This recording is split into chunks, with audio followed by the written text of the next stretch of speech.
afternoon. Good afternoon, Chief. How are you? Good afternoon. How are you?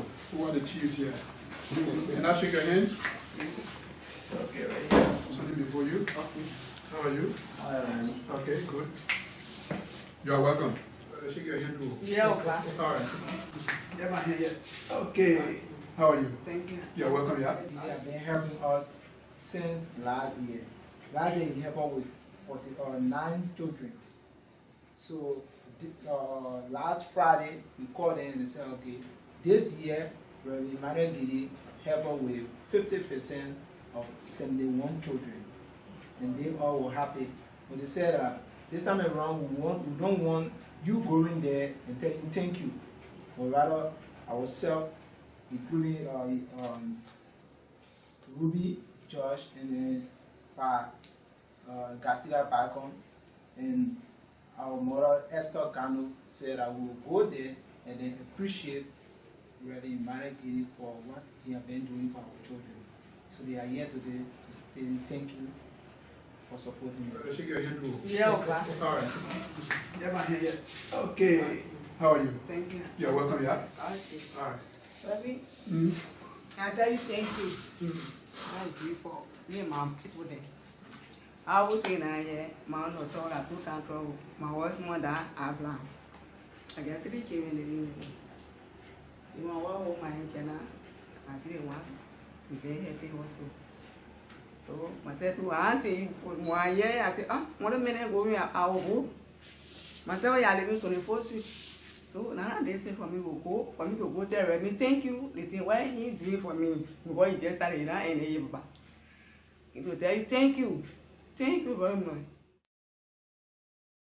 On behalf of my colleague, we just came to say thank you to the Liberia-Ghana Mission family, especially the staff of this office, Reverend Gideon office, because the last year we were really down, and each time we have program, they can come when we call them, they can come to our call. And they go Friday, our brother called us. We have message for you, and we went there that message. Some if we have, we will work our hands. We're going to work our hands and count the quota because most of all on the street we are our children. It's not pleasing to us, but what to do? We just had to do it to get food and send them to school. So Brother Moses told us that Liberia-Ghana Mission going to sponsor at least 71 students from the visually impaired and those that are unable to send their children to school, and they made us so happy. So we said that we're going to come here today and say thank you to the staff of this office. So Reverend, on behalf of my colleague, because if all of you come here today, I don't think you're going to get space to say now. So we just choose among ourselves to come and to say thank you to your staff that have been working hard to send our children to school. On behalf of the people living with disability, that you people are sponsoring our children, we are very grateful. The whole group, we are grateful, and we set up a huge team to come. But then, in getting every one of us here, we're going to be a problem. That's why we cut down those that are supposed to come here, and we are here. But I think the word from the group that we brought to you people is the word of the group that you people are helping. We are very grateful to you people, the Liberia-Ghana Mission, together with Reverend Gideon and his office staff. We say many thanks to you people for you people having the kind of a mind to help people with disability children. That sometimes we ourselves to get food for the children can be very hard. We are very happy, and I'm overjoyed enough that I don't know how to express it. For me to hear on Friday, this gone Friday, that my son were among the 71 students for which you people are paying 50% of the tuition. I'm very happy. Where am I going to get that money from? Before they are full. They are full. Those that went to my house, they saw them, they are there. But I'm very grateful to see the kind of mind that you people have. To look at us and spend your money on our children. We will forever remember you people for what you're doing for us. We will forever remember you. And I'm happy, since I have known the place, one of these days I will still come back here. And I will be happy to continue coming here.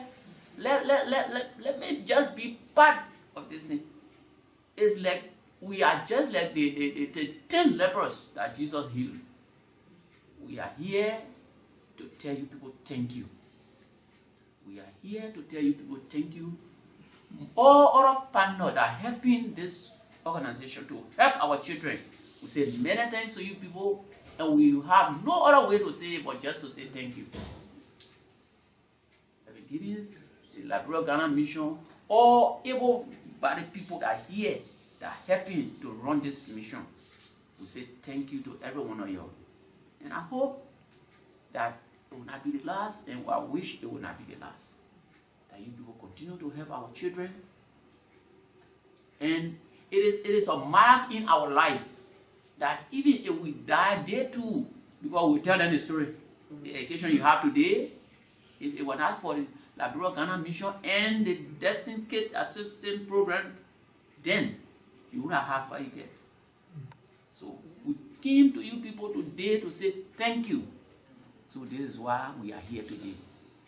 Thank to the Liberia-Ghana mission, Reverend Guinness, and all the people that are in this office are making things happen for our children. We say thank you very much. We chose Destined Kids to do some verification to find out exactly what they were involved with.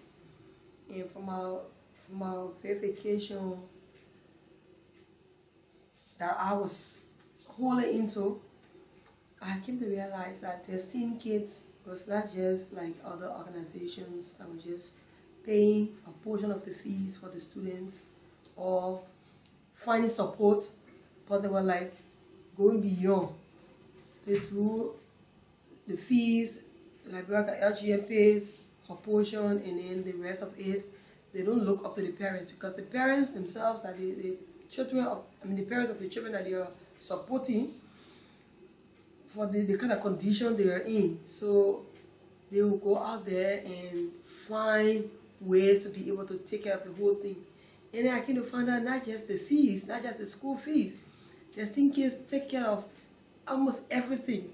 They provide book bags, they provide copybooks, they provide small toiletries for the children, feeding, and Destined Kids is one of the organizations I've come to really take interest in, because you can see from all indication that we have like passion. We not leave the children middle way, but we'll be able to go with them all the way, even up to college level. So just to be able to ease the burdens of the parents. It says Helena, last year when she came to negotiate with director concerning her institution, and she waited so long, and I was telling her, if you want to be a part of L-GM, you got to have patience. And then she bear that patience because she had her children at heart. And she was able to see director, and I think we negotiated, and she was selected to be on the program for institution. And so the Liberia-Ghana mission is a mission that is not just something that he just decided to do on his own, but it was God who mandated him to do it. And so for that reason, he always have the passion to help those that are in need. And so I think your children, people that will actually benefit from this program, because these are the people that we are looking for, people who are in need, people who cannot afford, and we are willing to sponsor them. And so by the grace of God, we pray that as things work on, like Mrs. Robert said, we will continue to add to the number that we are sponsoring now. On behalf of the institutions that we run, the Liberia-Ghana missions and Alfalit, we want to say thank you to you, the parents of the beneficiaries of our program, for coming and expressing your gratitude for our involvement in your lives. Thank you, sir. We count it a privilege to be involved in your life. I think the biggest expression of thanks and appreciation needs to go to my brother Joseph Milton, who is in the US. Okay. It is his office, his company, his business, working with other people in America, as well as my former chairman, Mr. Billy Howe, who is also in America. Those are the people who are lobbying on our behalf to help us hear the cry of the needy. So our biggest gratitude go to them. Remember them in your hearts and in your prayer. Those two names, Joseph Milton and Billy Howe, and the Alfalit organization in the States. For us who do the work that we do, personally, I feel that this is the least we can do. If we had more, we'll do more. You see, any of us could have been who you are today. Anybody can get blind. Anybody can involve in an accident. Anybody can have a broken leg, a broken arm. At any moment, anybody's ear could get shut. They don't hear anymore.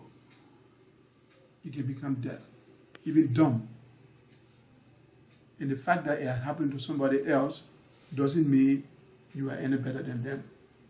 It just means that's the way life is. The work they do is really at the heart of why I'm here. I'm here to help, by the grace of God, to extend the love of God to those who desperately need it. And who is it that stands most in need of our intervention than those who cannot help themselves?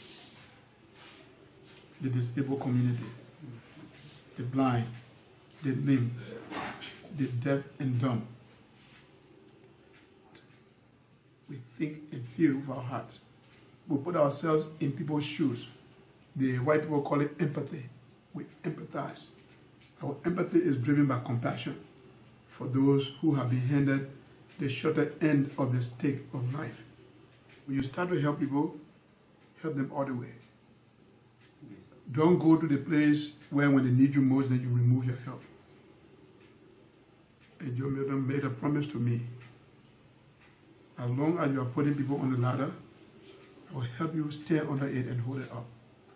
Thank you, sir. That's a very powerful statement. And we've been doing this for 10 years. And I believe we'll do it for another 10 years, and 20 years, and 30 years, and 40 years. And the children that we are working to assist, of course, in Liberia, whether somebody is disabled or not, one of the foremost priority issues they have that is pressing on them is their children's education. Yes. So you see people in the market selling bitter ball, pepper, just so they can send their children to school. One much more people who don't have the means, the disabled people. So yeah, you are the indirect beneficiaries of our assistance, but your children are the one we are looking at, mainly, because those children tomorrow now can become your caretakers. Some of them, by the grace of God, they might become leaders of the country, and through our intervention, they could turn around and start doing the same thing we are doing with them to be able to help other people who may find themselves in the same situation. So teach them that message when you talk to your children. Help them to understand that as God has helped them today, that we are here to help them, tomorrow they shouldn't forget to look back to help other people in need. Okay?